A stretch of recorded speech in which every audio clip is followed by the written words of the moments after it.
नमस्कार मित्रांनो, हीच ती नंदीची मूर्ती आहे जी पाहण्यासाठी इतका अट्टहास केला.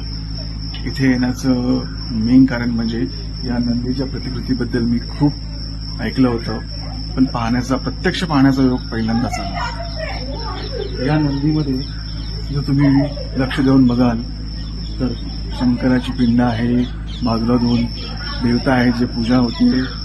इथे नागराज फणा काढलाय आणि पिंडीवरती सावली धरलेली आहे.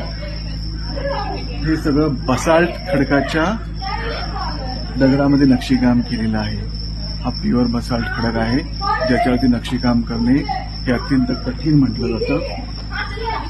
तर तुम्ही मूर्ती कशा प्रकारे सजवलेली आहे, कशा प्रकारे कार्विंग केलेलं आहे ते बघा.